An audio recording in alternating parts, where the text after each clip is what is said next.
AllBall TV. They scared, but I'm not. They don't like comentario. Y suscribe.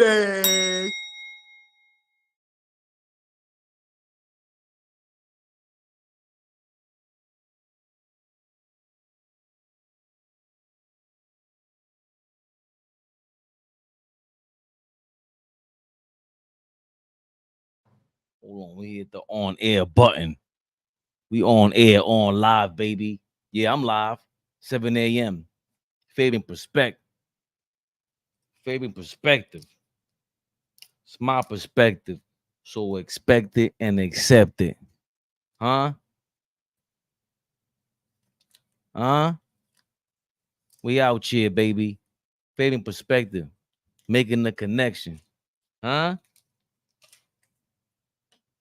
Kicking it with my peoples. Who's out here? AllBall TV. We out here. West Coast. We out here. East Coast. Out here. Midwest. Out here. Worldwide. Out here. Kidding me? Let me make sure my volume is doing good. Cause I see the green bubbles going up. Bubbles going up. Bubbles going up. Got the green bubbles going up. It's 7 a.m. on the on the East Coast. 4 a.m. on the West Coast. Get into some things. Start off with Knicks Rehab. Papa. What's the deal? No label. We're gonna need that brand deal. You understand me? You don't get the respect out here until you make the connect out here. Huh? What's going on? I'm not a religious man. I'm quite spiritual, man. It's that day. The Sabbath was yesterday, though. First day of the week for y'all, for us, all of us. Rodolfo, what's going on? Turbo, what's going on?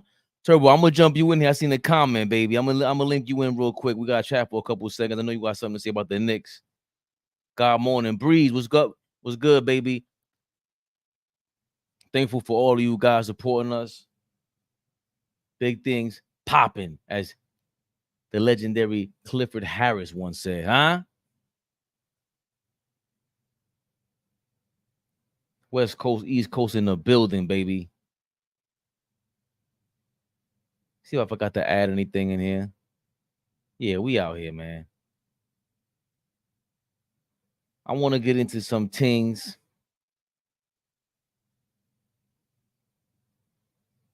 Let's talk about the Knicks free agency list.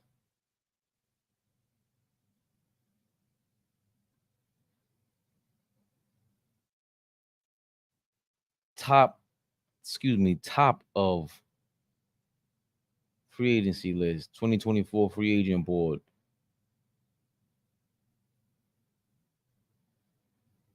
Of course, Google is going crazy for me. Google, what are you doing, Google? What are you doing?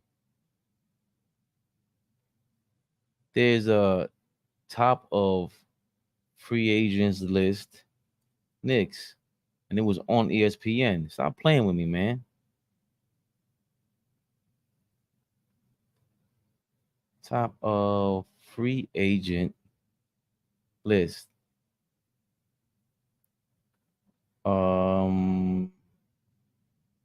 ESPN. Not team. This is not it. Who are the free agents for the Knicks? No, the 8 moves that fueled this New York Knicks.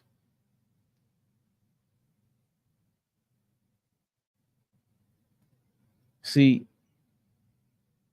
I don't want to go to my phone.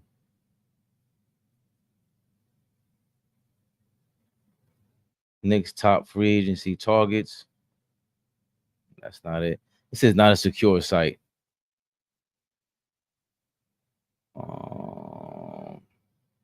I just had it too, man.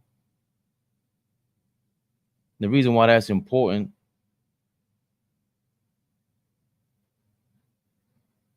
then we all up early today. Listen, man, I think we all always up early. A lot of our viewers, you guys tune in, thankfully.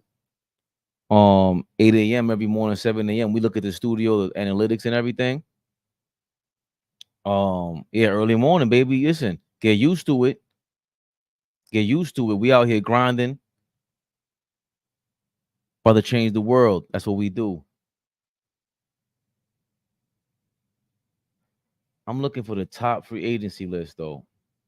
Let me share the screen so that we can go through this together. They had, see, this is the New York Knicks, Shake Milton.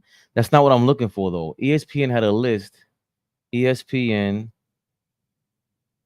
top free agents. Oh, let's say targets. Knicks. Da, da, da, da. Is it this top Knicks top free agency targets? What is this? Why is Carmelo Anthony on here? How old is that video? Uh Ranking the 20 players available. Wow. Making me look unprepared. How dare you, Google? The 8 moves that fueled the Knicks. Let's go through that real quick. The 8 moves that fueled this New York Knicks resurrection. The Kristaps Porzingis trade. Wow. That was a big deal. Let's talk about it. We in the building. Hold on, I didn't even share. I'm sorry. I didn't even share it with you guys. Wow, how dare I? And so this is the 8 moves that fueled this New York Knicks resurrection. Chris Herring, ESPN senior writer. Love this. The Knicks trade franchise cornerstone Kristaps Porzingis to January 30th, 2019. Let me tell you something, man. Let me tell you something. I'm not gonna lie to you guys. I was a big Porzingis fan. Big time. He was the unicorn for a reason. That draft pick was crazy. And that's an example of, for me personally, I don't watch college ball. You know, I personally believe all that stuff is kind of predatory, but it's like the world we live in now where we're monetizing everything, right? So it's almost like now we have to participate in this.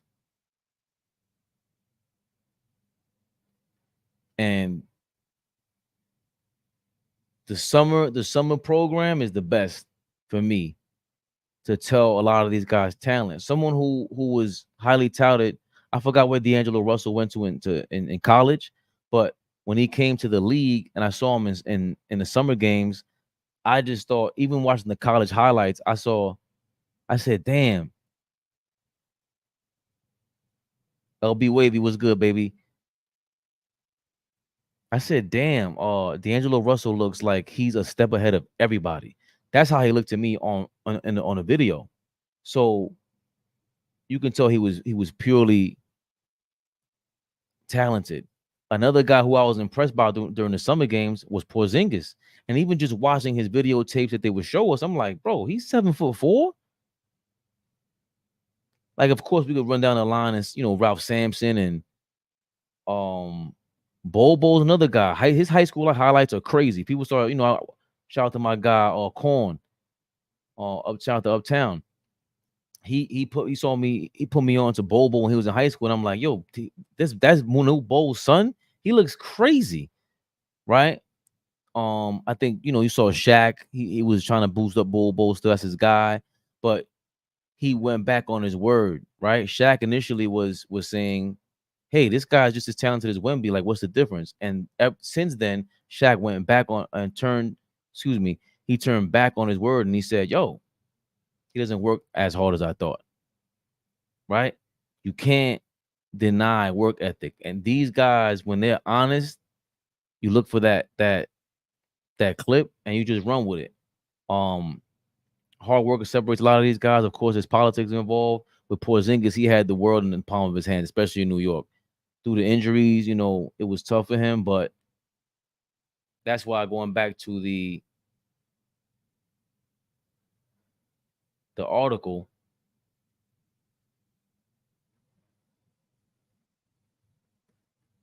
Let's see if I get you guys to zoom in. Going back to the article.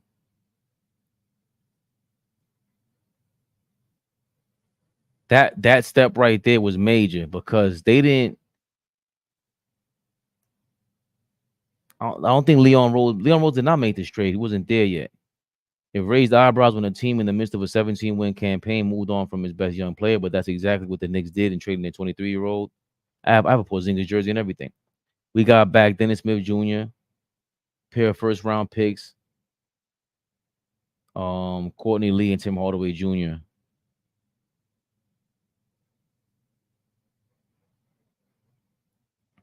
Scott Perry, right? Scott Perry made that deal. Allowed the Knicks to have up to $71 million in cap space that summer. So they were doing it for cap space. At the time, we were signing like power forwards to 2-year deals. Remember, that's when Bobby Portis was here, right? Bobby Pete was here, and we had a good deal in place. We had a mission. It looked like so. This was a major deal. It basically became like a balk. I believe this, if I'm not mistaken, this pair of first round draft picks, one of them wasn't. It was top 10 protected and became Derek Lively of this year. And if I'm not mistaken, because that's why Dallas tanked last season, and they wanted to keep their pick, and they look genius now, right? So that was what they're saying is the first step in this in the current Knicks culture. Kevin Durant and Kyrie signing with Brooklyn. I was never a fan of signing Durant and Kyrie Irving, mostly because Kyrie at the time he was going through his growing pains, and I want to get to that. We're gonna watch that video. Legend of Winning had a great video where he broke down Stephen A. Smith sounding like a schmuck about Kyrie Irving, and ever since going back on his word. But I didn't want Kyrie and Kevin Durant because Kyrie, those growing pains he was going through, it would have been tough to rebuild, and he thinks he's on the like. It's okay to think you're on Durant's level if you have Brunson's leadership. Even LeBron, there's a lot that comes with LeBron, but he's so talented and skilled that it's like, bro, he can make these moves. Kevin Durant, I don't know if he is a part of, the moves that are made and for a team, but it doesn't seem like it, right? It seems like he's a little bit, passive aggressive. He's up and down, which I wouldn't mind if it was without Kyrie Irving. Again, if we brought Kevin Durant in here and we had a Jalen Brunson here, it would have been crazy. And remember this,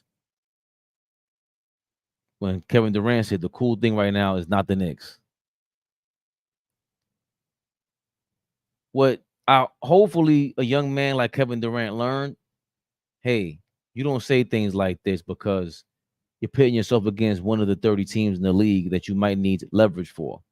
You still need leverage. It's bad business to do this. For me, Rich Kleiman is his agent. Rich Kleiman is his agent, which was a huge reason why the rumors were out there that he was going to come to New York. There were a lot of business in New York. Rich Kleiman is in New York, if I'm not mistaken. Rich Kleiman started his life or his business, the business side of his life, like with an underground poker tournament or gambling, basement gambling, and he's just a hustler.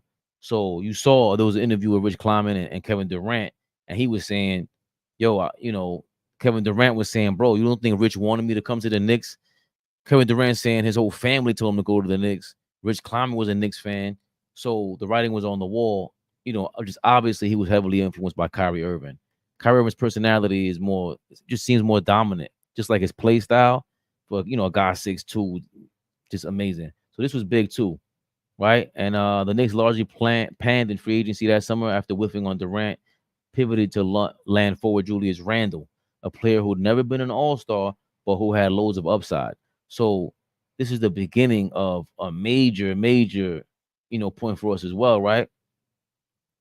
Julius Randle becomes the pillar of the Knicks, and like with Carmelo Anthony, I always give them credit, bro. They wanted to be here, come here. They knew that there was pressure. I don't know if Julius Randle actually knew how much pressure there was. Good morning, gang. Dolan didn't want Kyrie. That's why that tree didn't fall through. I'm not sure though. There's so many rumors. I think it just I don't know what I think it boils down to be honest, LB. If we're gonna be if we're gonna be try to be accurate about this, remember, I was a big Kyrie fan and I just loved his game. I always I sound like a broken record. Back then I was saying, yo, Steph Curry's the new logo. Before he was, when Mark Jackson was there and they would there was we didn't like this is crazy. He's shooting from everywhere. He was just, to me, he was killing the Spurs. And so he's the top of the top when it comes to shooting. But in that second tier, like Kyrie's a part of that, right? Kevin Durant is in there, Ray Allen, all these guys, and Kyrie is so talented and skilled that it was just undeniable. When LeBron got there was a tidal wave of just power. I think Kyrie saw that and was like, yo, I want that. I think I got that. And with player empowerment, some people got drunk off of it. No disrespect to Kyrie. It is what it is. And I think after a while, remember, like, if LeBron touched his head, LeBron was saying a lot to like the kid. He would refer to Kyrie as the kid too. The kid, this, that, and the third. Like LeBron would like he was doing too much to me. Like, bro, you're not 40 years old. How old was LeBron back then? He was in his early 30s. What the hell you doing calling somebody a kid?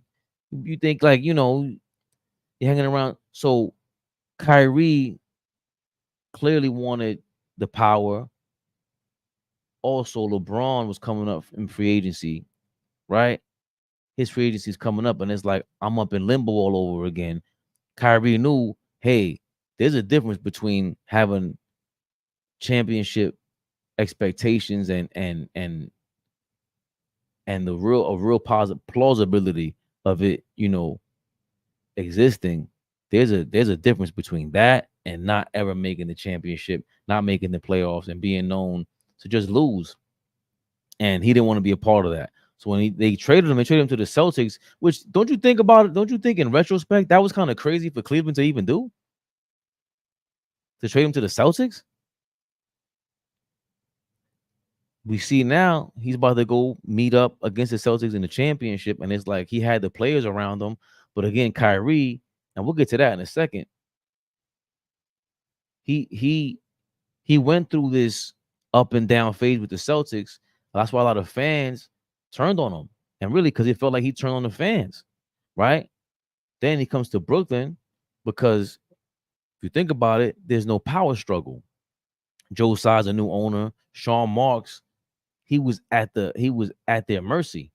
He was at Kevin Durant and Kyrie's mercy, right? So I think Kyrie saw an opportunity to really be the most powerful person and the king of a team. And to me, he did that twice with the Celtics and with Brooklyn.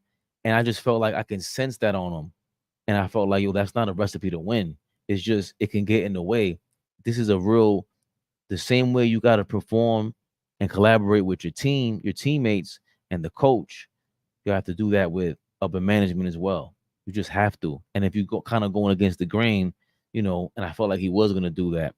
Ever since then, though, he finds a home in Dallas, and you see the collaboration between Kyrie Irving, the teammates, the coach, the owner, Nico Harrison, the general manager over there. Super talent, super skilled when they're collaborating together. Come on, there's a bunch of high IQ guys over there. So we see what happened over there. We didn't have, and also imagine if the Nets did have a Mark Cuban. That would have been dynasty over there. They would have been insane because then you have a guy there who's going to oversee and check all these things that were, looming. So that's the second step, right? In the what's this called? The 8 moves that fueled this New York Knicks resurrection. That's the second move that fueled the Knicks resurrection was Kyrie and Kevin Durant going to the Nets. March 2nd, 2020, the Knicks hire former player agent Leon Rose as team president, and Rose eventually hires Tom Thibodeau as coach. What did I feel about that at the time? At the time, I was damn near protesting being a fan of the Knicks because I was so disgusted with the Porzingis trade. I didn't understand it. Like, I can understand if you package Porzingis in the 3rd pick and you got a superstar out of that. I thought that was possible. I thought Dallas was so desperate to pair up Luka with like a European partner and think they're gonna have this new Euro, tandem. I thought they were so desperate for that they could have gotten more. And I thought they were in a rush to get rid of him because he was going to be a free agent or something like that. And his brother was the agent, Porzingis, that is. I just didn't feel like it was a great trade. And imagine if Leon Rose was at the helm with Porzingis here. That's a way different trade because that's really like a wash, that trade, right? So here, March 2nd, 2020, Leon Rose is in the building, MSG. Met with skepticism, Stephen A. Smith of the world. They were on ESPN announcing, hey, this guy's an agent. Does he really know what he's doing? Right? Like, and it was fair criticism. You had the Laker general manager who was an agent as well, Rob Pelinka. The Lakers didn't, they weren't looking great either until they signed LeBron. So there was some skepticism with that. I forgot how I felt about Tom Thibodeau. I thought with Thibodeau, initially, I thought of him as, the defensive guru. I know he wore players out in Minnesota and Chicago. That was following him here. We were already bad. And then you read about the CAA thing. You hire Rose and then you hire Thibodeau, and it reintroduced to you. Not only is Leon Rose a player agent, and he was a former agent, but now you're talking about he's hiring his guys. So there's trust from the top to the bottom. All right, well, these are your guys. Now you're saying it's all in your hands. Now it's your DNA, your fingerprints are all over this thing. When we take a forensic file, Leon Rose's fingerprints are all over the place. And we haven't even gotten to how they presently look. Owner Jim Dolan took a different approach in hiring Rose to take over the Knicks basketball operations, a former player agent who'd never run an NBA team. Then, as Rose's first acquisition of note, he hired defensive-minded Thibodeau, immediately giving the Knicks an identity. Correct. Coming into the first year, New York's developing roster was pegged at 22.5 over and under totals, but shocked the league with 41 victories and a playoff berth. The Knicks first since 2013. Thibodeau earned Coach of the Year honors. Right. And that could have been given to, if I'm not mistaken, it's 2020. So that means in 2021, right? That was when the Phoenix Suns and the Bucks went to the finals. And you could have, Monty Williams was up for grabs as Coach of the Year as well because they had a great season. But this is true. They develop an identity. This is amazing.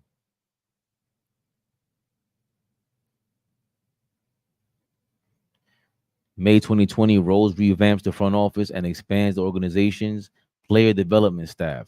The two elements that contributed most to the Knicks' years-long malaise were poor salary cap management and seemingly non-existent player development. If and when young players showed promise, they often were shuttled out of town as soon to bring in the next big name. Consider this. The Knicks went a whopping 23 years from 1999 with Charlie Ward to 2022 with RJ Barrett without extending one of their first-round draft picks on a multi-year contract. That's a big deal as well, right? Brock Aller, who developed a reputation for his salary cap wizardry with the Cleveland Cavaliers, was brought in as the team's vice president of strategy. Meanwhile, Walt Perrin, who served as a vice president of player personnel for 19 years with the Utah Jazz, and Frank Zanin, who came over from the Oklahoma City Thunder, where he served as the assistant general manager of pro personnel, took over the Knicks college and pro scouting, respectively. This is all major because now you're hiring, right, a whole bunch of experience that Leon Rose did not have. So you got guys, come on, 19 years with the Utah Jazz. The Jazz were always finding talent. They were always in the running. You have to be strategic when you work for the Jazz and the Indiana Pacers. If you catch my drift, it's a little light out there, right? Small town or small city. How you say? Yeah, like small city, small market teams. You got to be strategic. And then Oklahoma City again, small market city. And we saw what they done throughout the years. I mean, what's his name from Oklahoma City Thunder general GM, Sam Presti. Sam Presti has done an amazing job. 3 MVPs in Harden, Westbrook, Kevin Durant, all drafted. They're gone. He made a big mistake fumbling James Harden not re-signing him instead of keeping Serge Ibaka, then eventually he loses all three players. Free agency, trades Harden. But now he's back. Potentially, you have SGA, Chet Holmgren, and Jalen Williams. Jalen Williams probably has the least chance of becoming an MVP candidate, but I really wouldn't be shocked. I'd be surprised, but not shocked if Jalen Williams becomes like a top 10 MVP, top 15 MVP caliber guy. Chet Holmgren. Would it really surprise you if Chet Holmgren becomes a top 10 MVP caliber guy in the face of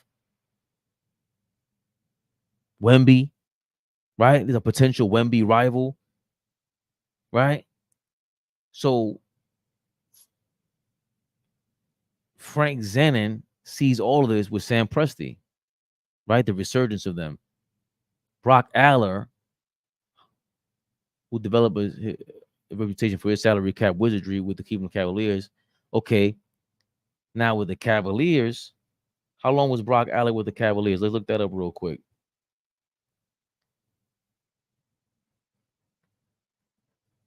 Where's your Wikipedia, my guy? Why Brock Aller chose to join the Knicks?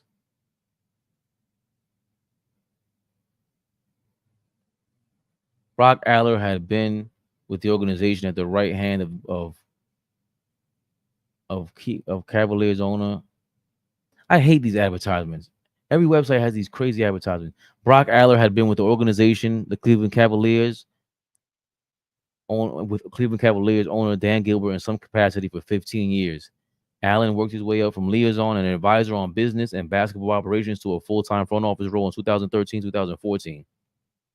So come on now, with Brock Aller there joining the Knicks, now you have a guy, right, with Brock Aller. Think about it.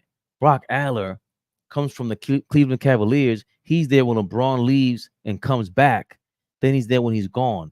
Again, shout out to Kobe Altman. Kobe Altman is a New Yorker. He's from New Utrecht, Brooklyn.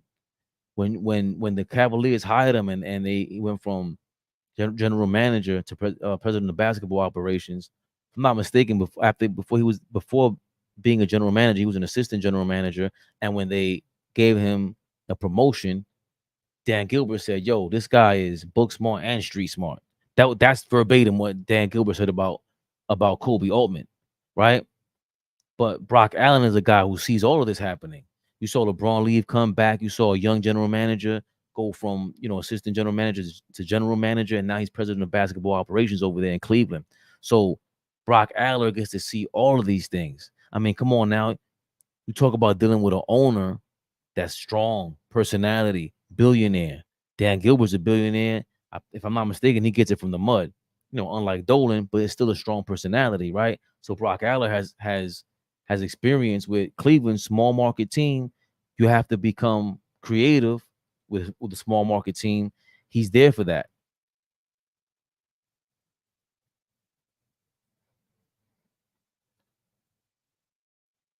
In summer of 2020, the club brought in a pair of assistants in Kenny Payne, who worked alongside then Kentucky coach John Calipari for years, and Johnny Bryant, who worked in player development with under Quinn Snyder in Utah, in hopes of generating more tangible growth from New York youngsters. This is amazing. Johnny Bryant being with Quinn Snyder in Utah.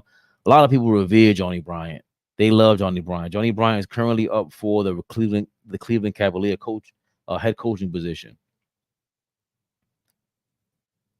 He developed IQ a lot. They have a strong relationship. He helps Thibodeau a lot on the offensive end. This is a major pickup. The Kenny Payne connection with John Calipari, that makes a lot of sense since this Kentucky connection. Think about IQ and a lot of these guys that come from Kentucky.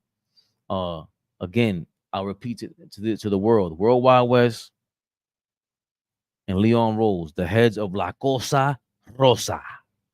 La Cosa Rosa, the heads of that from New Jersey, World Wide West from Camden. They have a connection with Kentucky. They just do.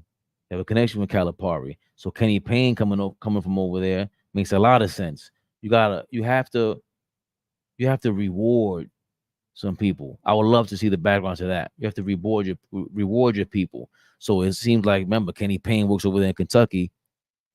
he's abstracting some information. You come back to the Knicks with that, and now you have IQ there. And this is also probably important because I don't watch college ball, but you get to see these players and you see the environment in college basketball, try to bring it to the league. So look, you have a mixture of someone with a college background, the college atmosphere, joining these veteran NBA guys. It's a great mix, smart mix so far with a Leon Rose. Barrett, Mitchell Robinson, Obi Toppin, Emmanuel Quickly, Quentin Grimes, and Miles McBride were all drafted between 2018 2022. Robinson and McBride's cases are meaningful contributors in New York's slim rotation. Yeah. Let's see that next. 2022, the Knicks signed Jalen Brunson. So they think the next major move between 2020 and 2022. So it took 2 years for them in the major move. And we know how that turned out. 4 years, $104 million. And I, for one, you can say or think that I was that I stand on this. At the time, shout out to Sean with a W. Shout out to Sean with a W on Twitter. He's the one who put me on to this contract.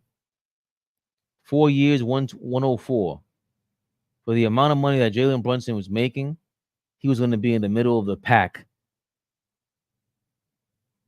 contract for point guards in this era. And now you have a guy who's in the middle of the pack contracts for point guards 2 years ago, a top 6 MVP candidate. The only other guy who's in the MVP candidacy that's a point guard is SGA, right? Unless you consider Luka a point guard. So yeah, let's count Luka. So Luka, SGA, and Brunson are on the top 6 point guard list, MVP list for point guards, or the point guards that made the top 6 in MVPs. Who were the other guys? I think it was Joker, Giannis, and Tatum. That's a big deal. This contract looks amazing. September 1st, 2020. Oh, right. I thought they weren't going to mention it. Knicks fall short in trading for Donovan Mitchell. This was major.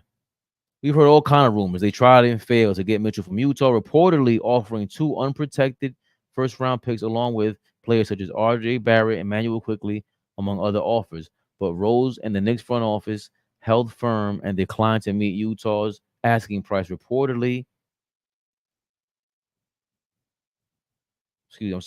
among other, Rose in the front office held firm, declined to meet Utah's asking price. Reportedly, for 3 firsts plus Barrett and Grimes, prompting the Jazz to make a deal with the Cleveland Cavaliers instead. I've heard that they offered Mitchell Robinson as well. I believe this is major because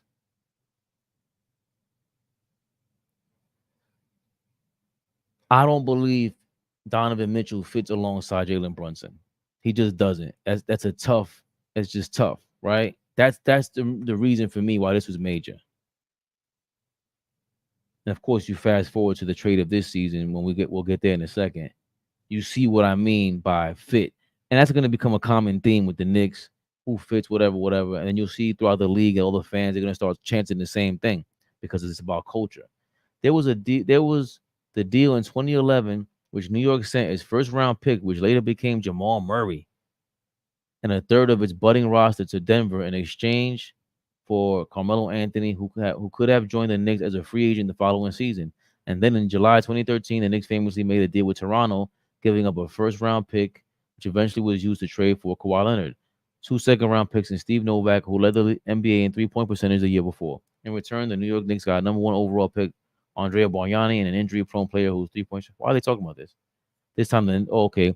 They're comparing the Andre Bargnani deal to the Donovan Mitchell deal. This time, with Mitchell, the Knicks drew a line in the sand and had the discipline not to cross it. I think the Knicks, the Carmelo Anthony thing was looming, but this makes more sense. Well, they both do actually, because what they didn't mention here in this paragraph is that Leon Rose is Carmelo Anthony's agent, right? Leon Rose is Carmelo Anthony's agent. Leon Rose is Andre Bargnani's agent at the time, right? CAA. They're both CAA. That's why that's major. The Knicks famously made a deal with Toronto, giving up a first-round pick, which eventually was used to trade for Kawhi Leonard. 2 second, right? So this was done Actually, it wasn't. I wonder if Masai Ujiri was here already, because I know Masai Ujiri was in Denver, and he traded Carmelo to us, which we'll fast forward to in a second how he made up for that. New York eliminates Mitchell and the Cavaliers in 5 games in the opening round of the playoffs. That was a major step to them. I don't know. That's kind of like reaching. Perhaps the best is validation. Okay. And of course, the Knicks trade for defensive standout OG Anunoby, right? A couple of teams at least were willing to hand the Raptors 3 first-round picks to land Anunoby. Yet again, the Knicks were atypically patient, and they were able to snag him this season without surrendering a single pick. Instead, they developed their young prospects and quickly and Barrett to land the star stopper. The acquisition moved the needle immediately. Their defense improved when he was on the court from 115 points surrender to 100 possessions without him, 19th in the NBA to just 100.9 points allowed per 100 with him, best in the NBA. But so did the Knicks offense as a result of the spacing. Yeah, all that and a dime sack. Where the paper at? And of course, Masai Ujiri was a part of this trade as well.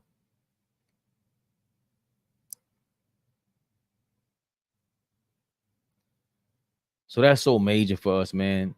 Those were the. Hold on, let me blast it again. Go to the top. This was, in case you want to reread it yourself or just rewind, listen to my beautiful voice.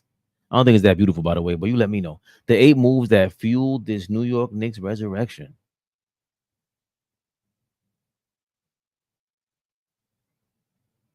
So, wanted to talk about that. I also wanted to talk about, let's see. Let's talk about this real quick because the thumbnail has us here. The Knicks have been calling around. First of all, I'm sorry. This is from Charlotte, right? Charlotte works for the New York Post, if I'm not mistaken. And she's also does, let me shout her out because she does a great job. Let's Talk Knicks. I don't even follow her on here. I probably follow her on the other Twitter thing. Let's Talk Knicks. She's the only female-led New York Knicks page that keeps you up to date, right? Co-founder of Knicks Spaces. She does a great job with Knicks Spaces. They talk a good deal about the Knicks and break everything down. Charlotte hosts that, but she had this tweet. The Knicks have been calling around before the draft to see who was available. One of those teams the Knicks talked to, the Pelicans, for who you might ask, Brandon Ingram and Jose Alvarado. Mitch, Bohan, and others would be sent out. Both teams would swap 39.7 million in salary. This is major. This is major. For me,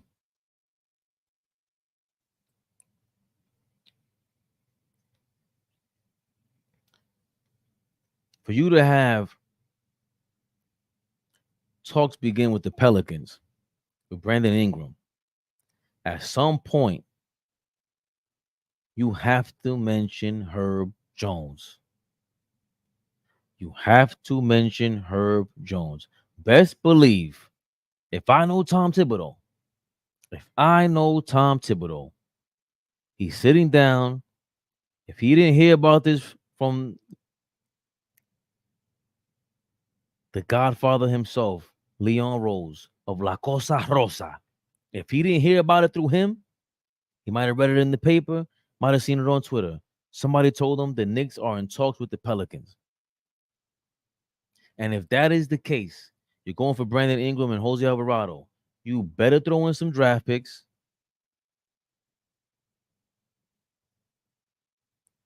So you could get my guy, Herbert Jones. I think he's the third. Something like that. You gotta go get Herb Jones, my brother. There's no way around this.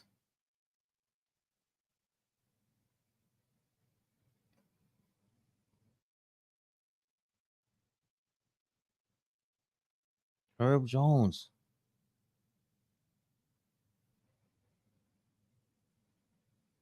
Just first team All NBA. I didn't even know that they were going to reward him with first team All NBA this season. I just thought, hey, it's Tibbs. He's a lunatic. He's a lunatic.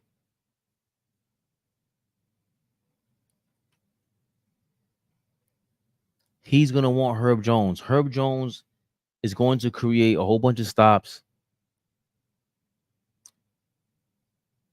potentially just creating a shutdown defense. Shutdown defense. And remember, we can mimic what the Minnesota Timberwolves have and then some. Because you add Herb Jones, Brandon Ingram, I'm not too big on, man. Thank you, Marvin Smith. Brandon Ingram does not fit. I it will be because he's kind of a ball stopper, and then he's kind of passive. You know what I mean? Then he's kind of weak. It took him a while, but he got it going. He got his game going. Where he went to the paint. He got his dribble. He got a little dribble drive game. Got a little bit stronger, and was able to get them shots in the paint off early on in his career. He couldn't. He was weak. He was weak, but he would have to commit to defense on this team. He would have to commit to defense because he looks like he's 6'10". How tall is Herb Jones? Herb Jones height. According to Google, he's 6'7". I'm sorry, not Herb Jones. Brandon Ingram. 6'8". They look taller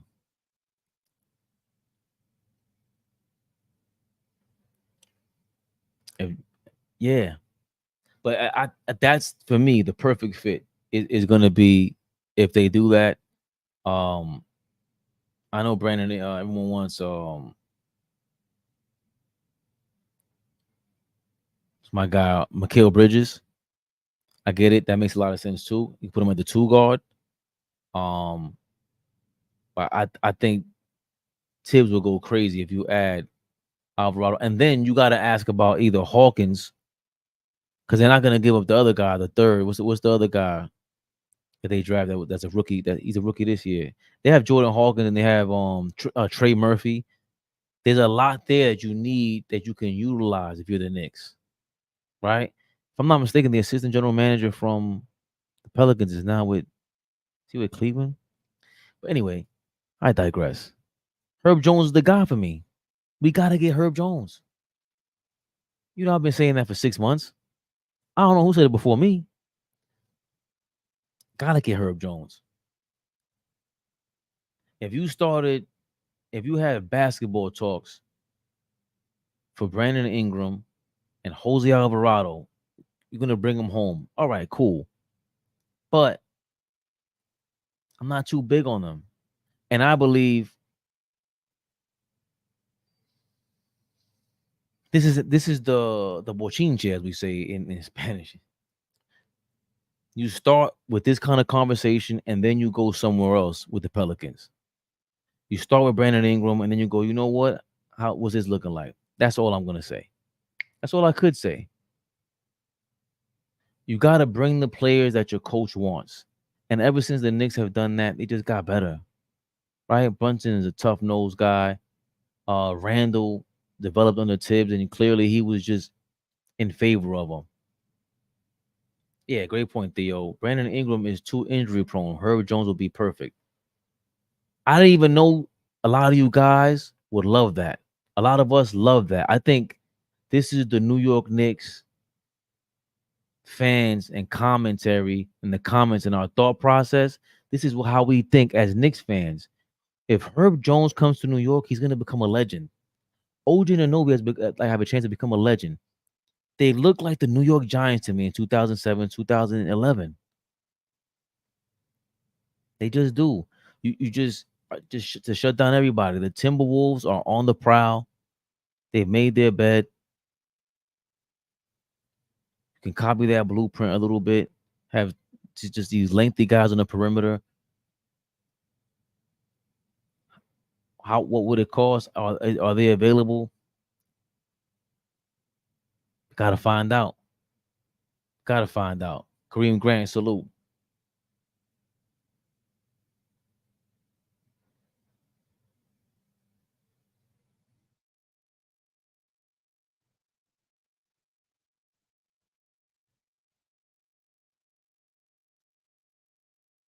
let's get into Knicks Josh Hart. I like initially I didn't care for their show, and maybe it's because they were they were starting out. When you first start out, you don't get a feel for it. But the fact that Jalen Brunson and Josh Hart are they're that close with each other. They're friends and they're on the Knicks. It's amazing that not amazing, but because the Cleveland Cavaliers have a dope show. They have a show where they just follow the team around and they break the team down. I would love that. Right? James Dolan would love nothing more than to bring the roommates to the MSG app, right? Because he has to sell the app. You have one star, superstar for the rest of the world. For us, the Knicks, he's definitely a superstar, but we gotta be realistic also. He might not be a star for the rest of the world. Stars are gonna sell all them tickets. Why is Brunson trending? I don't think people understand how much love this city has shown myself and our family. Okay, why are you trending? Every 50 likes I will Photoshop, brother. Born as a guard. We'll get to that in a second. When my daughter asked me why her name is Jalen Brunson.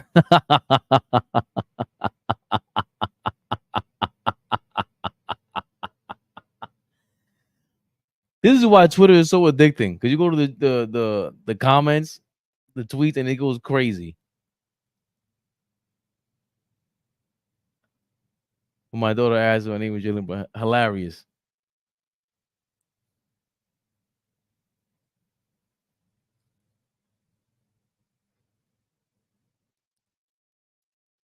Before we get into what they said there, let's get into this one right here. This is what Brunson feels like. I think Jalen Brunson feels like Josh Hart is a little too close to LeBron James. LeBron's a guard, bro. Let's come on. Bron's whatever the hell he wants to be. What's your God damn, man? Nigga, did you not hear you? So Brown's on the backcourt. Brown brings the ball up. Brown does all the. I didn't say Brown brings the ball up. You said Brown can do whatever he wants to do. Bro, no, That's what you just said. I sat there and said Brown would be front court, and then you asked me like 4 questions, like why is Brown not? Brown should be this. Brown. That was very graphic, Jalen Brunson. Calm down. But in all seriousness, they also talk about the physicality of the Philadelphia 76ers versus the physicality of the Indiana Pacers. I feel like our two playoff series were like 2 of the best playoff series this playoffs. The Indiana series was way more of a toll on our bodies than the Philly series. They're so fast. You don't think? I mean, it felt like to me clearly they went in like with a plan to run you guys. I would say they're both series are different when it came to like the physicality of it. Like physically against Philly, it was just like the physicality was crazy. Obviously, we weren't that deep at that time. We had so many injuries. There was just never a time during the Philly series where I was like, damn, I'm tired. With them, it was like, made a layup. Next thing you know, Obi Toppin or Pascal Siakam, by the time the ball gets through the net or at half court, and they just take it and, launch it. Oh, man. So that was the moment of contention with me, Flea, AllBall. Shout out Flea. Shout out AllBall TV.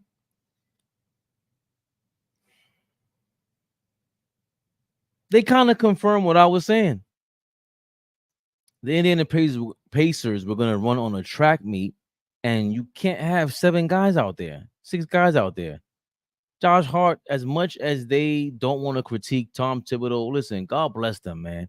You got your guy. If I sit down with them, wink, wink. If I sit down with Jalen Brunson and Josh Hart, I will have to ask him that. Like, yo, I get it. He's our guy. Tom Thibodeau's our guy. I love him. But there's no way you go into the Pacers series and you don't think you're going to have to play Precious Achiuwa. you don't think you're gonna have to rest your guys. It makes no sense. I hate it. I hated that we didn't have them in the lineup in the first game. I hated that we had an 8-man rotation against the Philadelphia 76ers and we didn't extend it to a 9-man rotation with a Chua in there and spell these minutes against Embiid with a Howard Mitchell Robinson. I hated it. And Josh Hart was just saying it was easy. Also, Josh Hart, you got to think about it. That was the first round. You played. Imagine if you played the Pacers in the first round. Would it have been as tough? I don't know. Right? I don't know because everybody would have been healthier, right? So that plays a factor. Again, not to say Thibodeau's style doesn't work because if all the players are healthy, we win a championship. I don't care what anybody says. We're winning the championship. My thing is when it's time to get creative, that's not what he does. It's not what he's about. And to me, Josh Hart has proven that. He just said that. Okay, the Pacers were, more physical or felt more physically taxing. Well, the longer the playoffs and the season goes, it's gonna be physically more taxing, no matter who you play.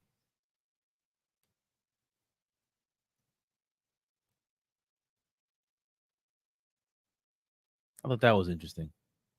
Also, they react to the season in general, Josh Hart and Jalen Brunson. Let's see them react to the actual season of 2023, 2024.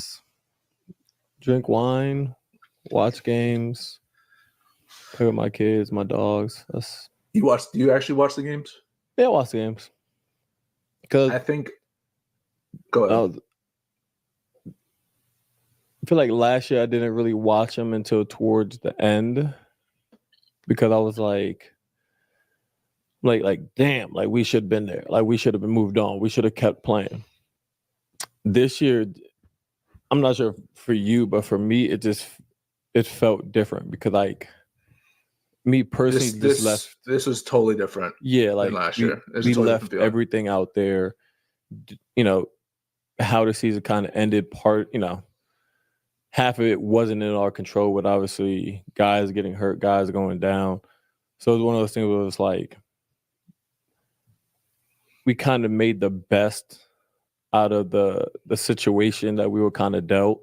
And I can live with that. The other one, I was just like, I thought about Miami all summer.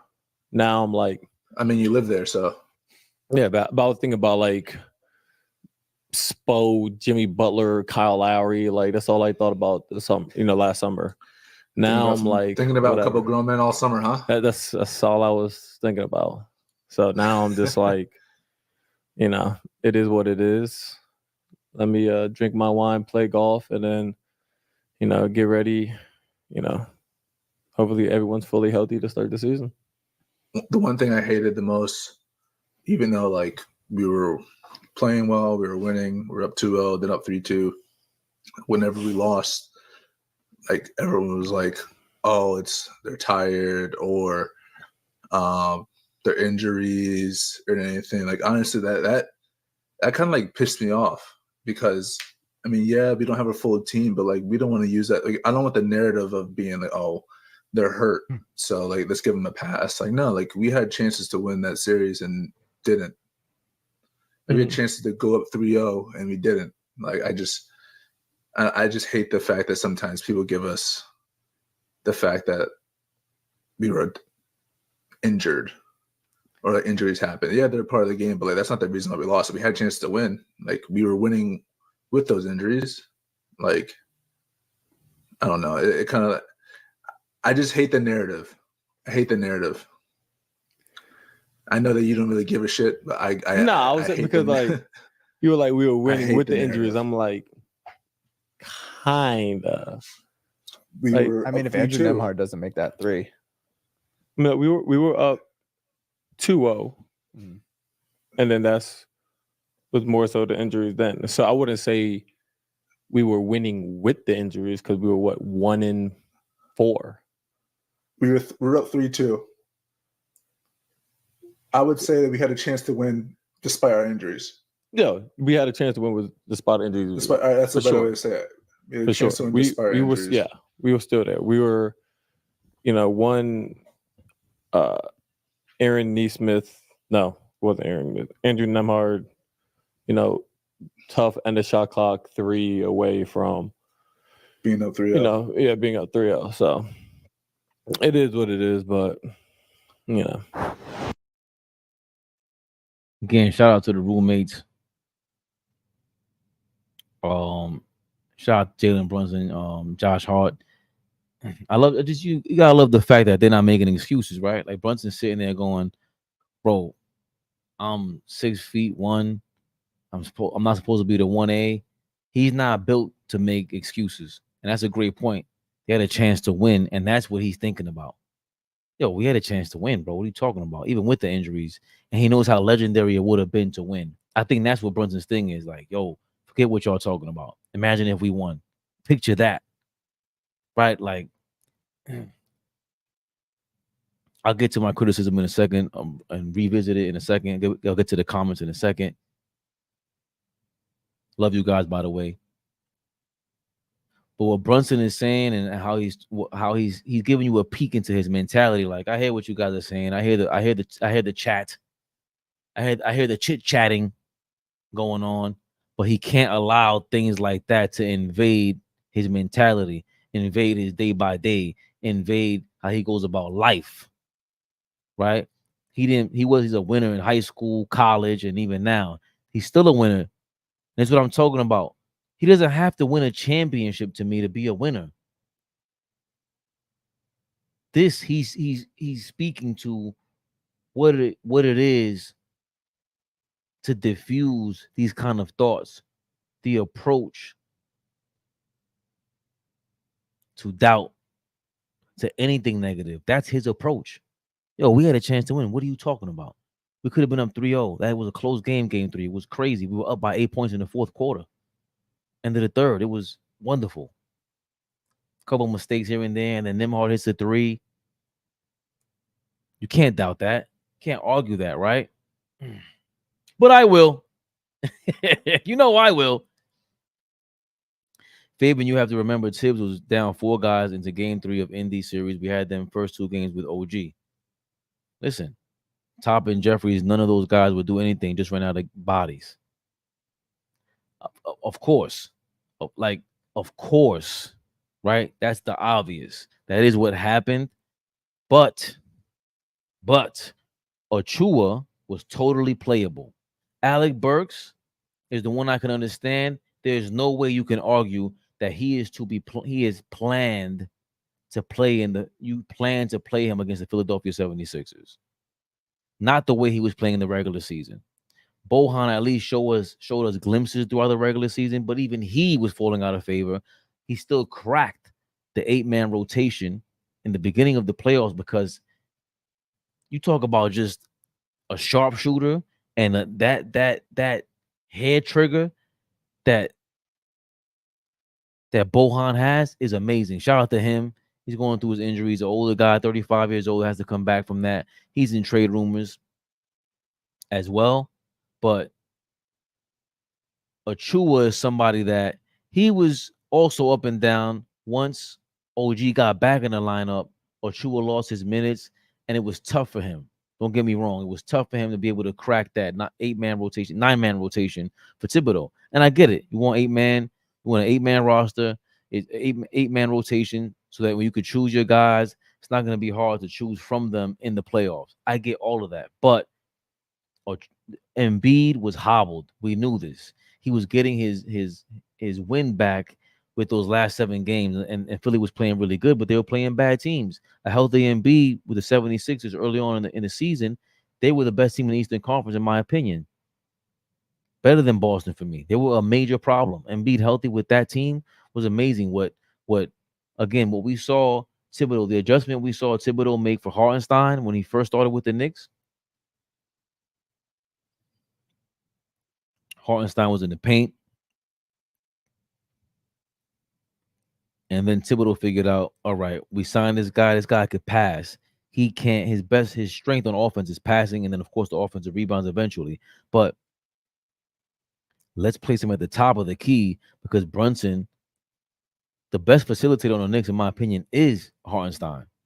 And Brunson needs that guy for the dribble handoff to, even Randall, all these guys, they need Hartenstein to find them from the top of the key and they can get something going. Similar to what Nick Nurse did for Embiid. He moved him from in the paint to the top of the key because Embiid, throughout the first part of his career initially, he struggled with, of course, injuries, but the skill of passing out of a double team in the post, and he's gotten way better at that. Embiid, he's gotten way better at just dumping the ball off and making reads, but he does struggle with that, especially when you have the athletic, speedy guys on him who can guard him. That's why OG on Embiid was going to be crazy for me. Going into the playoffs, I thought, oh, it's a wrap. He's hobbled. Embiid is hobbled. The MVP is hobbled. We got OG on here. At the very least, we can spell the first 3 quarters. In the fourth quarter, throw OG on him. But we had OG chasing Tyrese Maxey around, to throw him on Embiid would be kind of tough. That's why I thought Achua should have made the 9-man rotation. I said that from the beginning. There's no way he shouldn't be playing. Shout out to Sean Bernard, part of Philly Digest, the 76ers Digest. He's the one who came on AllBall TV, and he told us. I'm surprised Achua didn't play game 1. I was shocked. Hartenstein couldn't guard Embiid. You can see it. You can see he doesn't keep his hands up. You needed the speed and athleticism to thwart Embiid's game, even if he was healthy.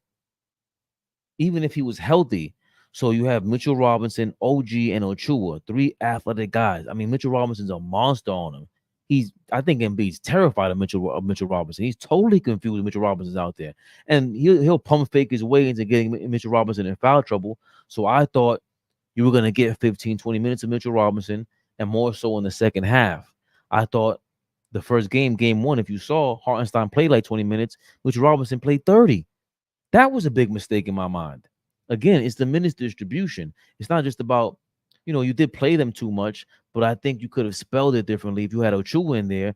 He gives you 5 to 7 minutes, gets Hartenstein, Mitchell Robinson some rest, OG some rest until the fourth quarter. When you throw Mitchell Robinson, a combination of Mitchell Robinson, Achua, and OG in the fourth quarter against Embiid, there is no 50-point game. There just wouldn't be. It'll be harder for him to kick out of the double team, harder for him to make his reads. It just is what it is. So it wasn't until we were forced to play Achua that Tibbs played Achua. In game 4. Game 4 was that in Philadelphia. It was that third quarter where Hartenstein damn near fouled out. And then OG was on Embiid in the fourth quarter. And then Achua. I just couldn't understand, why Tibbs didn't do that. And then even if you didn't plan that, and you go into the playoffs and then you see, okay, this took place, maybe we should try it again. That's like going to a play that's working all day long. Why would we get away from it? Bird in the hand beats 2 in the bush, man. And that bird in the hand was right there in our palms. I just thought that was a mistake.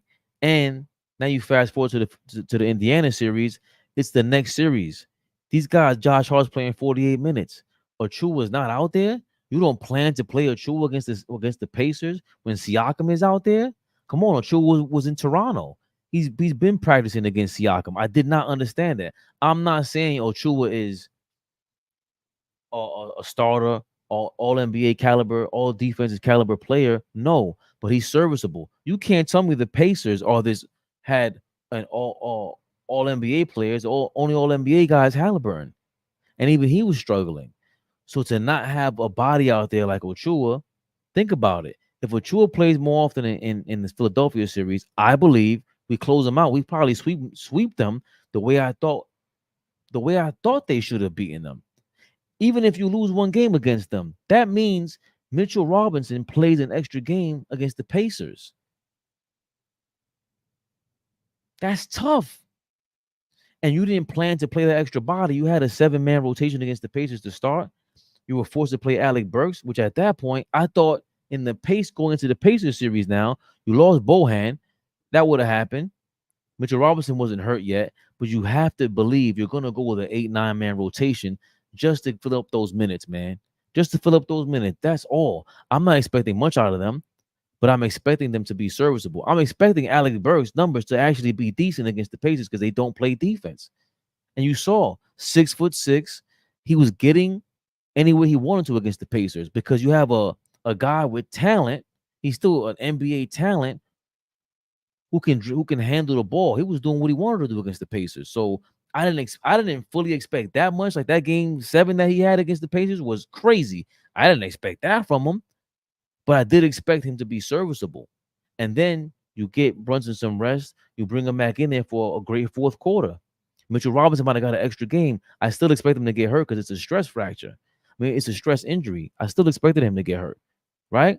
It was possible. It was always looming. But I just thought that was the big mistake for Thibodeau. Everything else, of course, it falls on injuries because I'm also saying with our guys, even without Randall, just OG back, Mitchell Robinson back, just those guys back, you win the championship with Tibbs coaching that style because you got his guys in the game, right? So it's not that you can't win with Tibbs style, but you need players. You need his players, and he wasn't in there, and he did not become creative. He just didn't. Let's get to the comments. I love you guys. New York teams are just never looking. Even the Rangers blew up. Did they? I'm not watching. I know that they were in the playoffs and they were a heralded team, but hopefully they pull through. Tibbs is not a smart in-game coach. They did make a huge adjustment though, Marvin Smith. If you look back on it against, I think it was Sean. What's my guy's name? Sean Jones. He's on JJ Redick's network, and he's always on Twitter, just posting like different highlights and just following the game. If I'm not mistaken, he's the one who pointed out Siakam. The Pacers were running this play from the sideline, a sideline play every single time they seen Josh Hart guarding Siakam. It was like 3 or 4 plays in a row. Siakam would go at him and kill him every time. They finally figured it out in game 4, if I'm not mistaken. Tom Thibodeau said, yo, if you see Josh Hart and Siakam, call a switch. They switched Josh Hart with either Ochua. It wasn't OG. I want to say either Ochua or Hartenstein. And they were able to stay in front of Siakam, and he turned the ball over, I think 2 or 3 times in a row after that. So that they did that sideline play. So again, that's a defensive adjustment. It's just the minutes. He's expecting them to be, soldiers out there, and that's just tough. Even Jericho Sims or Diakite would have been worth trying to put on guard and Siakam. Hart is too short for that and could barely stand. Oh, sorry about that. Well, Jericho Sims is unplayable right now. I like Flea. Shout out to Flea. He pointed that out, and he kept talking about Jericho Sims like, yo, bro, he just doesn't know how to play basketball yet, and he's absolutely right. Jericho Sims cannot play basketball right now. It was embarrassing, even for those 4 minutes. That ain't the 4 minutes I wanted to see. He wasn't making a difference, man. He just wasn't.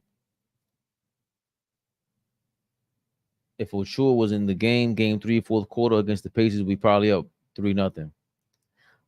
Even if he's from game 1, I just think you buy time for your players, and I don't care what Josh Hart and Jalen Brunson says. You need to rest. You need to rest them uniquely, because even that became a popular thing. I seen Alan Hahn and these guys criticizing Charles Barkley, saying, "Yo, you were averaging 44 minutes a game. You comparing Charles Barkley to Josh Hart?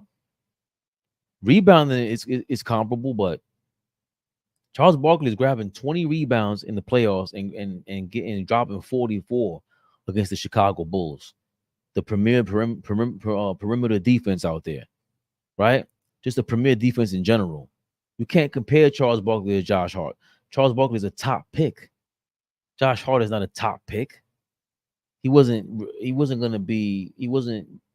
not that talented, not as talented as Charles Barkley. He's clearly talented, and he found his way in the NBA. He found his mark, but we don't expect that guy to play 48 minutes a game. That's crazy. That's just crazy. You know, that's just my deal with the minutes thing. Achua is also uniquely good at defending certain players. He has a unique defending style. Yeah, but again, he's not a starter for a reason. You know what I mean? I feel like he has a higher IQ than Jericho Sims. Like in my opinion, I think Jericho Sims is more talented, naturally gifted than Precious Achua, but he just don't got it together IQ wise, man. It's not a shame. It's just it's what it is. Like you see it all the time. Some people are talented and they can develop a skill. Some people can't, and it's just a part of life. You know what I mean? You bump into people every day who have all the potential in the world and they squander it. Is what it is. Not saying Jericho Sims is squandering it because he's in the NBA. Congrats to him. But hopefully he takes his time in the off season and just goes over tape. I don't even know how you improve as a player. Like how do you get from where Sims is at, where he's just not showing any improvement, in my opinion, from his freshman year in Texas until now. You were 18 years old until now. You look like the same guy. And Jericho Sims is a guy who's 6'10, 6'9, can jump through the roof and stay in front of guards. Jericho Sims, I've seen stay in front of perimeter players. It's kind of crazy what he does, but that's just natural instinct. And you get exposed come playoff time, especially shout out to Dime Dropper. He always made that point. He made this point to me that was amazing. The first round, once you're a playoff team, okay, you get past the first round. Second round is the real test to players, the real test of their heart, the skill, the push. And obviously we didn't make it past the second round, but we could have. We had the spirit of a finals team, right? When your best players are hurt or on the bench, that's when you see how great your players are, like the spirit of them. And do they have a championship mode? Like the Pacers, to me, they play with a championship mode. They have the culture. They have a play style that's amazing, but you don't have the talent. They don't have the talent. Like Siakam proved to me he ain't no damn max player. They'll be crazy if they make him a max player. I agree with that. Thank you, John Pettit. Achua is valuable. Fabian, the Knicks run a modified triangle offense where iHeart was in the offense. Randall is supposed to be that. What Draymond Green does for Golden State, the same offense. But you see, Draymond, for all the flack that we give him, or all the ish that we give Draymond Green, you know what's funny? Man, you talk about like a bootleg Magic Johnson in the transition. Draymond Green keeps his head up and is constantly trying to make a play, right? So you see a guy like Draymond play towards his strengths and he tries to minimize mistakes on the offense because he knows he's limited. When he was younger, he was a better shooter before he hurt his shoulder, and he got that backpack jump shot now, that jetpack jump shot, where he can't even shoot threes anymore. There was a time when he was shooting like 35% from three, Draymond Green, if I'm not mistaken, and it was easier for him to make less mistakes, but he has court vision, he has patience, he has point guard skills. Randall struggles with that. Randall's another guy who's super talented. Super talented. In my opinion, I always use the thing, you know, I use something that's called GOAT level potential, right? There's GOAT level potential talent out there. Like Anthony Davis has GOAT level potential talent, in my opinion. Wemby, GOAT level potential talent. To me, Julius Randle is like a low IQ LeBron, a lefty low IQ LeBron. How much more talent? Imagine if you woke up tomorrow and you was 6'9", 270 pounds, you could dribble a ball like that.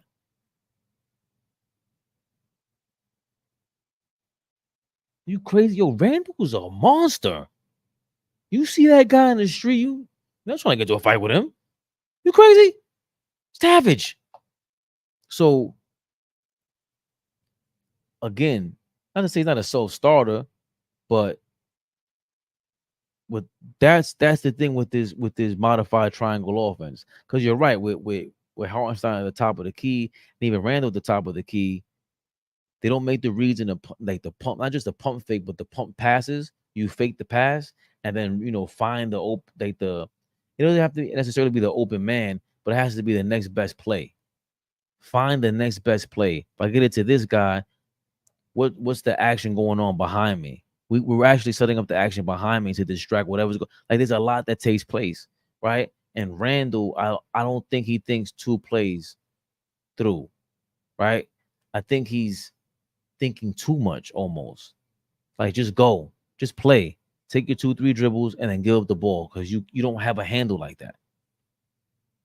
The Knicks traded for Bohan because his buyout is only $2 million. Yeah, and he has to. It's the buyout before, was it June 29th? Not sure. You don't think they're trading him? All right, Sherwin. With confidence. I wasn't trying to watch a conference finals if we end up winning just to lose to the Celtics. Tom and Jeffrey. Oh, hey, we read that. They should get a show on MSG. Yeah, they're gonna have to, especially the more stardom they have.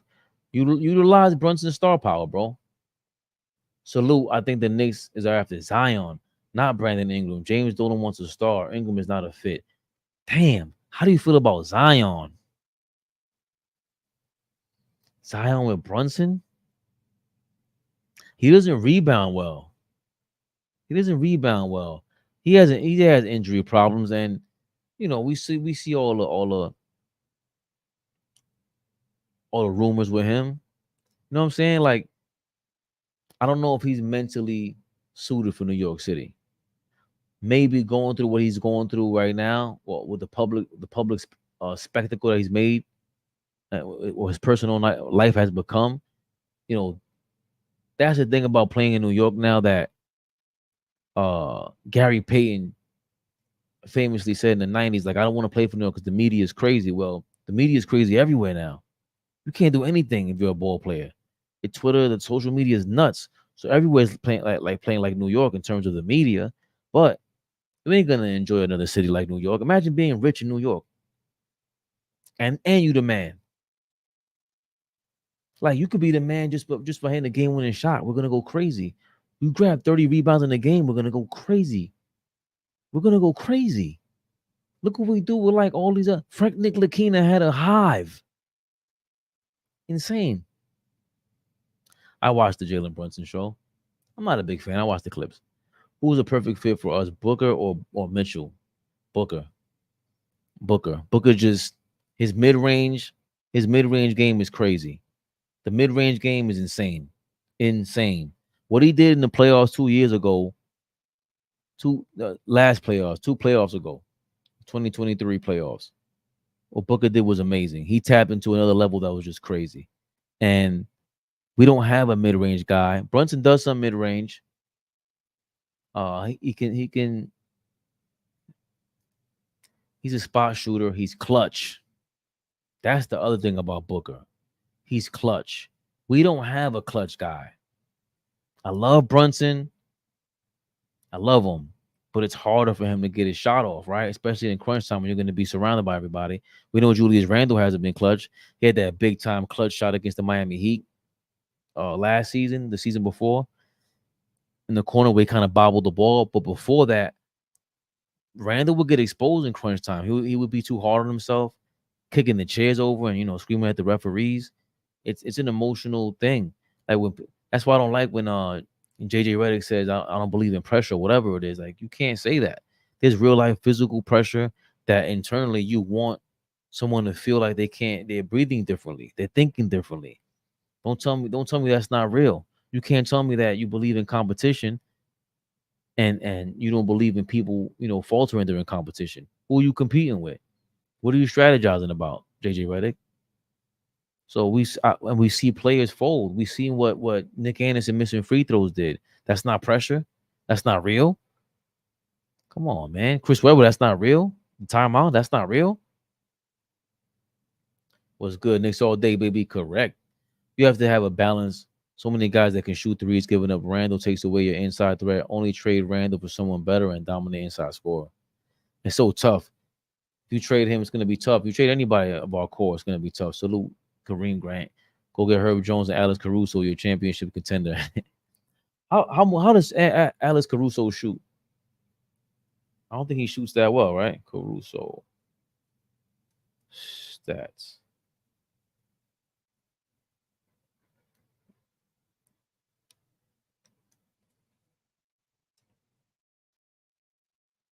I stand corrected. He shot 40% this season. Jesus Louise, he's played 71 games. This is the most games that Alex Caruso played, though, guys. I like Alex Caruso. He's tough. Do not get me wrong. I don't want to, ish on him. But if we're talking about injury prone,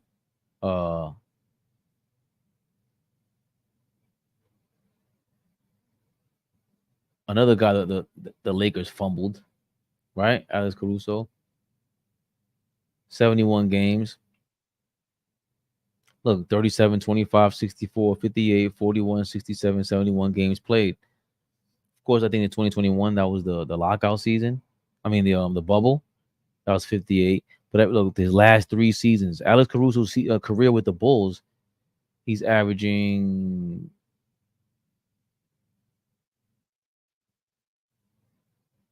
wow, thanks, basketball reference. We'll do the math ourselves. 41, 67. What's that? 108.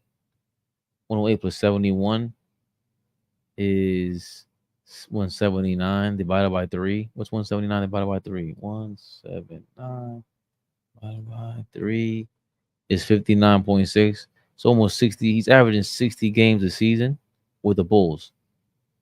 So maybe he's getting healthier. Maybe.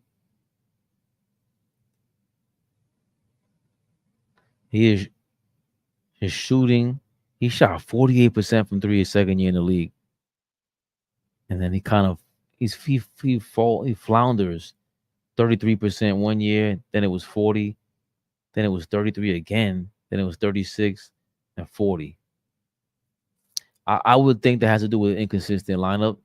But look at this. This is major. Last two seasons, all defensive first team, defensive player of the year, 11th place. This season, he was defensive all defense second team, defensive player of the year, 10th place. Like, think about it. He's a two-guard defender, defensive player of the year. Defensive player of the year, he falls in the top 10. See, again, for me, this is major. And I've always thought, I got to find this video breaking down Mutombo versus Ben Wallace and Dwight Howard as who's the better defender. And they use the defensive player of the years, not the awards, but the amount of time that you made the list as a candidate, top 10. To me, that's more important than just being the defensive player of the year, because the last 5 or 6 defensive players of the years are just questionable. So shout out to Alex Caruso for just being a savage.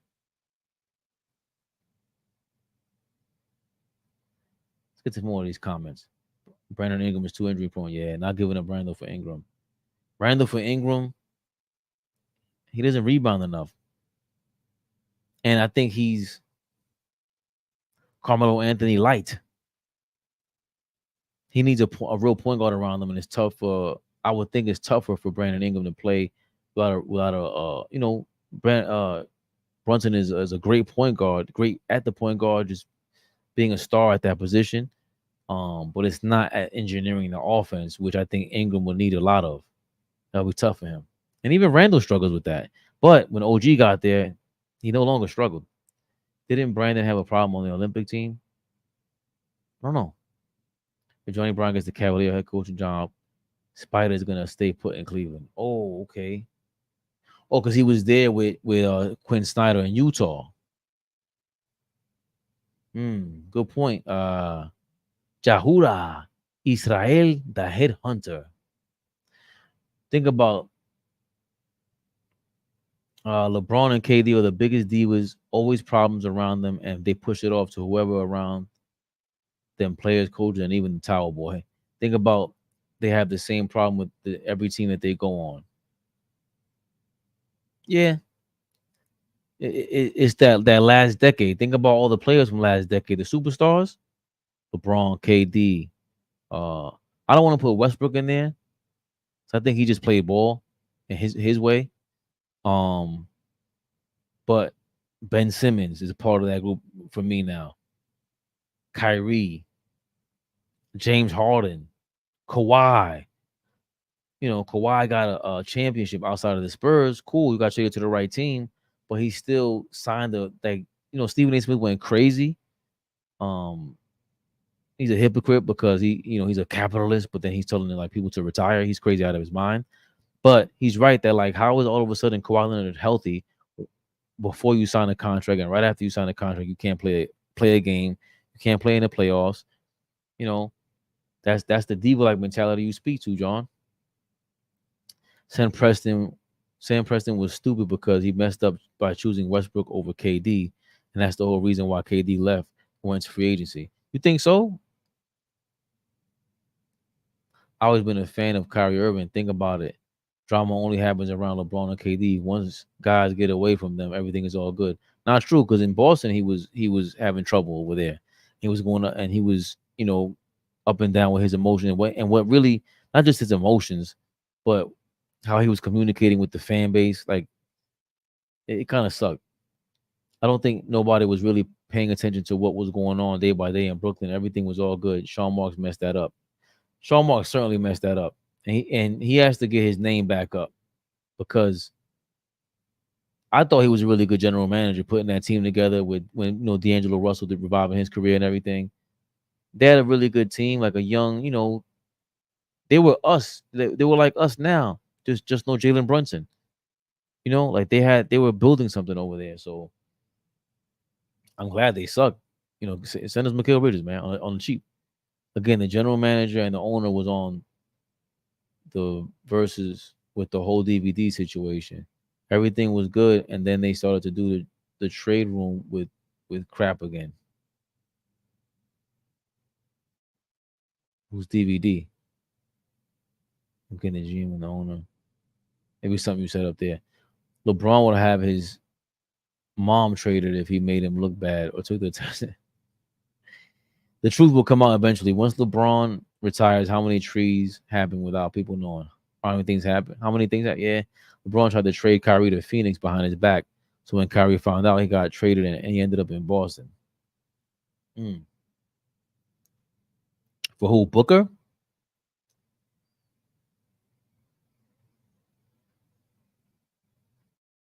That would be crazy. Who's better, Devin Booker or Kyrie Irving?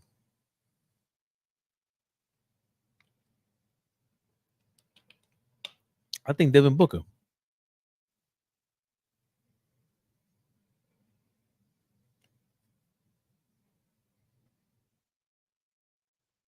Let's be real. LeBron didn't like the attention Irving was getting because he made some big shots to win the chip, so he wanted him traded.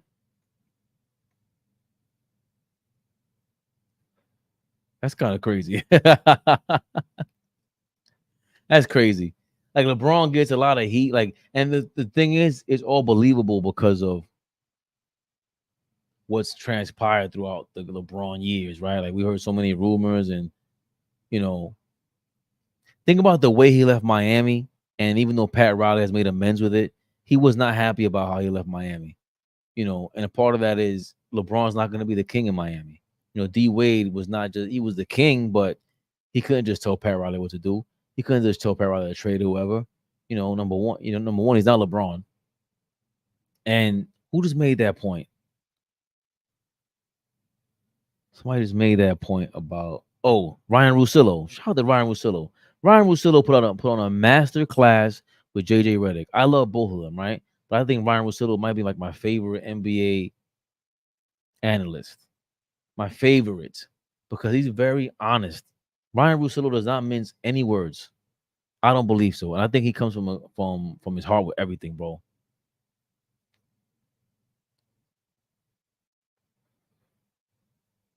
And he broke down like Ryan Russillo was talking to JJ Redick about the Miami Heat tenure, the Miami Heat days, and he's like, everyone makes a big deal about D Wade telling LeBron like, yo, this is your team now, and like capitulating that thought. And it's like, bro, you're not on LeBron's level, right? Like it says more that he had to tell LeBron that. Remember, Ty Lue had to motivate LeBron in the middle of the championship and like get him mad, get him upset. To me, LeBron is like a gentle giant. But the point is, D Wade isn't as good as LeBron, right? And LeBron making these moves in the NBA, everyone followed suit. They followed the leader. Michael Jordan didn't go to different teams. He did, to me, he is the beginning of player empowerment, though. Like to what it is now. Remember, super agent, superstar, the biggest superstar in the league. LeBron took that to another level. He put the steroids on it.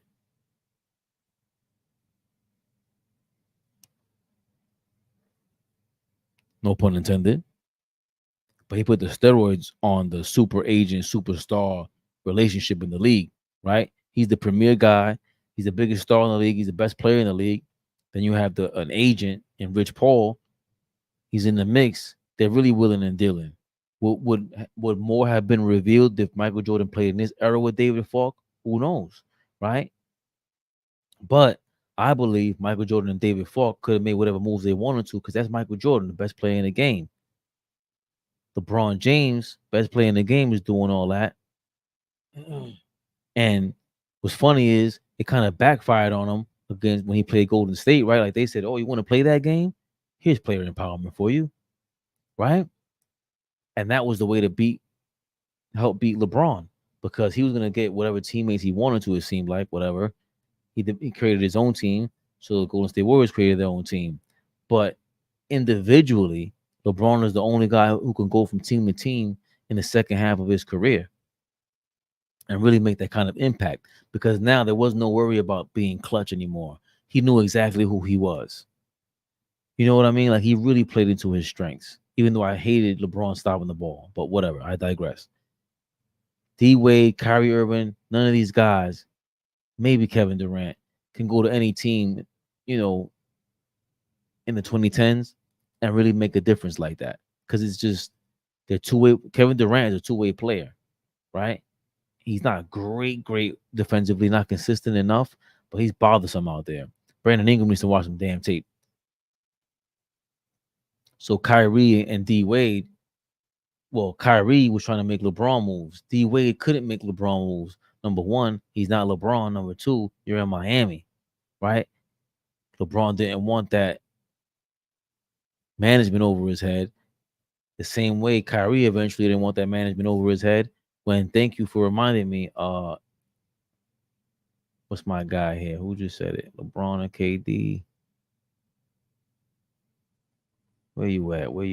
Brandon, I was always a fan of Kyrie. Right, John Pettit. No, not John Pettit. Who just said that LeBron would have his mom traded? LeBron tried to trade Kyrie to Phoenix. Right, LB Wavy. Say thank you. If that's the case, that's kind of crazy. So if Kyrie sees that, he's like, yo, you could get me traded? Damn, I don't want to be at your mercy. Like, you're a player just like me. What the hell is that about? So Kyrie wanted that power as well. But none of these guys could do that in Miami. You know what I mean? Everybody can't be LeBron. But I digress. Let's be real. LeBron didn't like the attention. Oh, right. Was getting because he made some big shots. I don't know. I just think he didn't like Kyrie's attitude. Where number one, he wasn't really bowing down to him. Remember, like Kyrie eventually calls LeBron and apologizes to him while he's with the Boston Celtics. I had to call LeBron and apologize to him because I didn't know it was this hard being a leader, kind of, right? But so that means there was a power struggle there. Like Kyrie's admitting at that point that there was a power struggle there, and he didn't want to surrender to LeBron. I don't think it was just a matter of hitting big shots and getting the attention. Remember, Shaq left Penny Hardaway because of that. Part of that, he was kind of jealous of Penny Hardaway. I don't know if LeBron was jealous of him or per se. I just think he didn't like.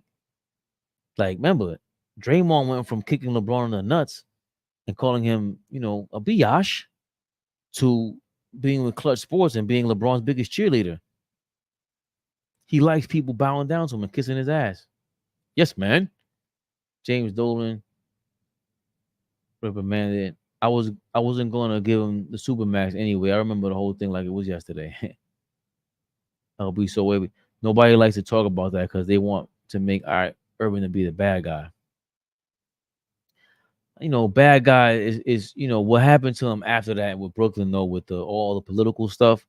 It was partially his fault. Kyrie Irving, you got media training. You got to be able to deal with the media. You got to be able to tell Nick Friedel, yo, listen, man, I'm not answering your questions, bro. Like, you're a troublemaker. Get out of here, man. Like, I'm a superstar in this league. You ain't no superstar reporter. I don't have to answer your questions. You suck at the job. You here to see me. Knock it off. I couldn't be a ball player because I would just tell him off. And I'll come off arrogant, but it's like, yo, do you know who that guy is? I'll do a interview with somebody else right here, right now, in front of Nick Friedel. He's a moron. And he's a clickbaiter. Well, they got me in. What's going on, my brother? James Dolan didn't want Kyrie. That's why that tree didn't fall through. Oh, yeah, you said that. I heard that. Let's get to the new comments, then we'll get out of here. Hey, I want Brandon Miller on today. All right, but now, come on, man. Brandon Miller? That dude's like Ray Allen right now. Of course. Did you see how Precious used to knock down threes in Toronto? Tibbs probably told him to cut down on shooting attempts hugely, in my opinion. I didn't see that. I don't want to look up his stats and you be wrong. But now you're gonna make me look up his stats. Precious.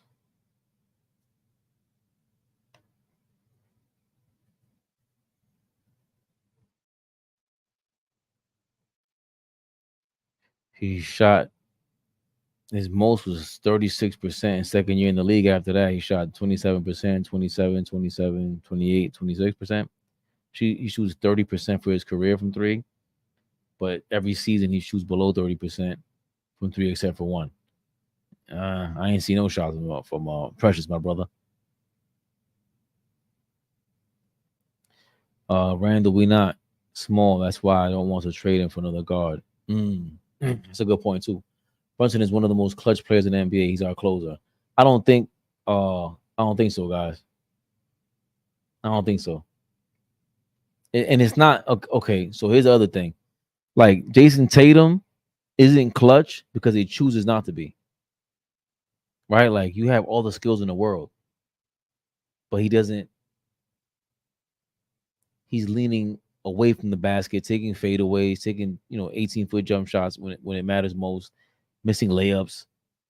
Brunson, they're forcing him to not be clutch. The defense is just, it's tough for him to create clutch shots. When that much pressure's on you, with that much time left, you can't kick the ball out. He's not a great passer, and it's hard for him to do all that. So I don't think Brunson can't make the reads either. I just don't think about it. Kyrie's a similar height, but he has those long arms. Right? Brunson doesn't have long enough arms, if you notice. He gets to a spot and it's hard for him to kind of like he'll throw try to wrap the ball, the pass around defenders in the double team, but it's hard for him because he's shorter and his arms are smaller. I think he's clutch in a way where his effort is clutch. He's a winner. He's a winner. It's not like he's not trying. He just, like De'Aaron Fox is more clutch than Brunson because how the hell can you stop that step back? De'Aaron Fox's step back is crazy. Right? Kyrie Irving is clutch because he creates so much separation, the long arms. What could you do about that? So it's not because of effort with Jalen Brunson. It's not because of IQ. It's purely physical. Every reason why everyone thinks he's not a 1A, it's really a 1A in crunch time because it's tough for him. But OG opens that up, by the way. OG and Randall healthy would open that up, right? So we might see some clutch moments from him more in the future with a healthy team. Dante is clutch. Brunson is great, but I don't know how clutch he is. Yeah, I know how clutch he's not. And then remember the free throws. He's missed so many free throws. Like Brunson should work on the free throws, man. If he works on that free throw line and he becomes a 90% free throw shooter, it changes everything. Think about this. The reason why like Donovan Mitchell has no excuse. Jason Tatum, should have no excuse. SGA is now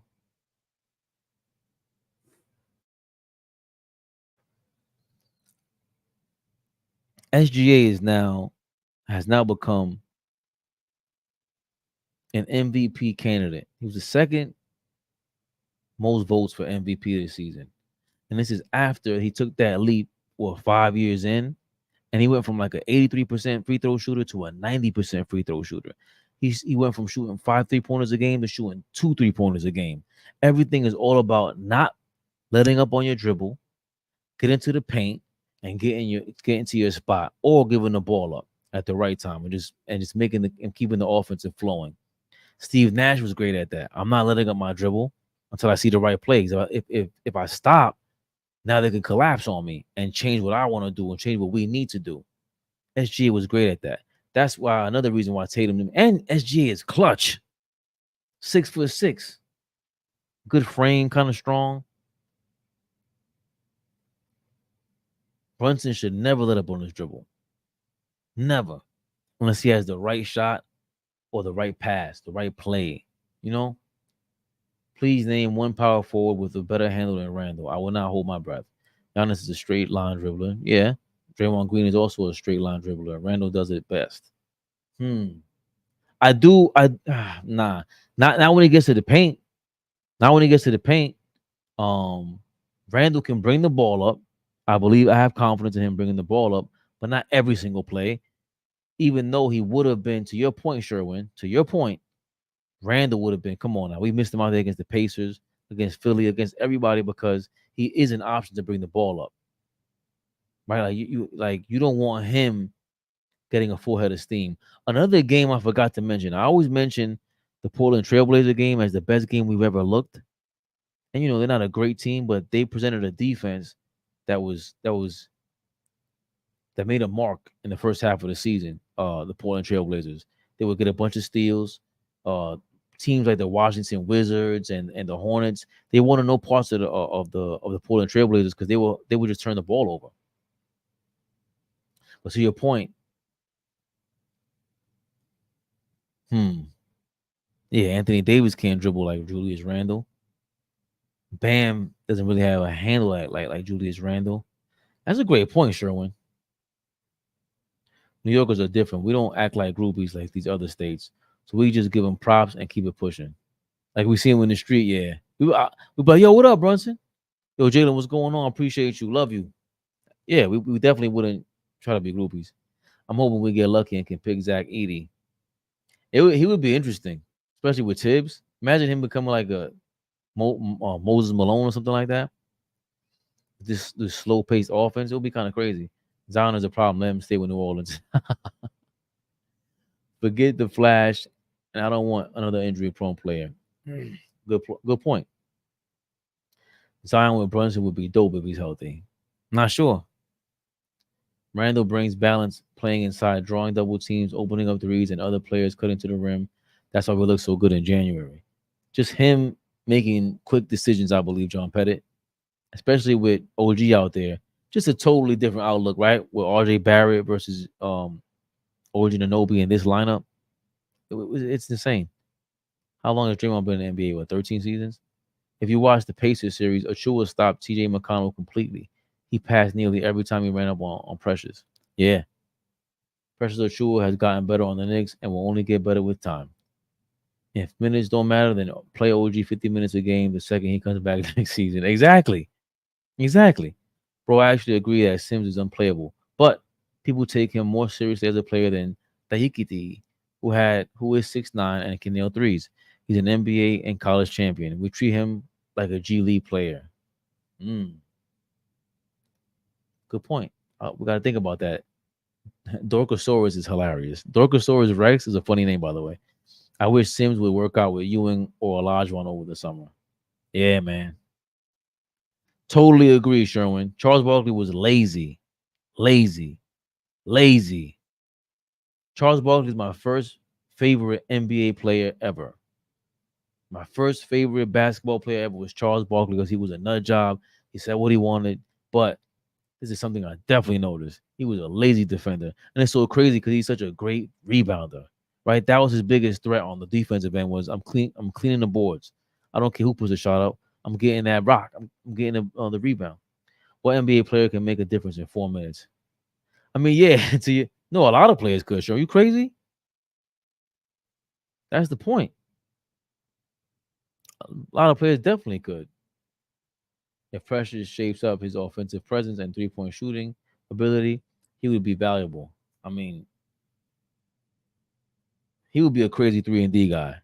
Definitely.